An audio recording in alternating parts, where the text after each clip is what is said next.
Táid an seo ar bar Eaglis, Uachtar Ard, ceann den na logainmneacha is sinne I Chondae Cill Dara. Níl mór an sléifte againn agus dá mbeadh sé soléir agus níl sé soléir in neamh, tá tú an seacht Chondae eáil as an áit seo. Taobh hirdom sean Eaglis, Uachtar Ard, as an séú ís, anéiste ar fad, agus tar éis ré Uachtar Ard, tháinig athrú mór I Chondae Cill Dara. Ní léon Chondae eile ach amháin chontaíocha clia go bhfuil an méid bearlachas is atá I Chondae Cill Dara, agus tugann sé sin an star an Chontae an talamh sever, agus na daoine ag teachtasteach na Dánaigh agus an dhéag sin na Normannaigh agus an dhéag sin na Sasannaigh ag teachtasteach agus iad curtha síos ar an sean tradiisiún ach amháin in áiteanna mar Uachtarán mar tá an tradiisiún de feiceáil go fóil.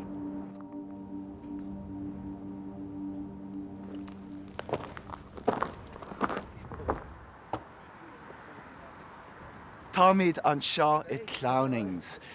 Clúnaíní Little Meadows an Mhínigh a chuirtar air.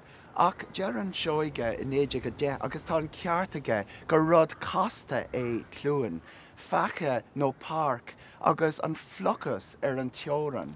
Ní hé park atá I gceist agus na bláithíní an, ach clúin inneacha le teoran an fhlachras.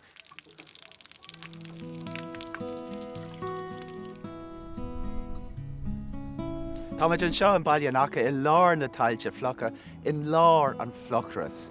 Is at an anime bailíonacha ach bhí facha an seo, agus ní raibh éon rud eile ar a teoran ach an fhlachras agus an uisce go deo. Tá sé mar lár an cultúr I Kildare, mar as an fhlachras tháinig cuid is mó den cultúr na logainmneacha. Tá commons, ceithre cín déag de commons le logainmneacha sa Chontae. An commons bhí sé phlach, ní raibh sim ag an tír na talún in san tala phlach, ach na cosmhuinter, na gnámhuinter, bhí sé den an teacht an seo leis na beithí, leis na clírí, leis na moc, agus I rith na cogaí fada ar feadh na céit a blina.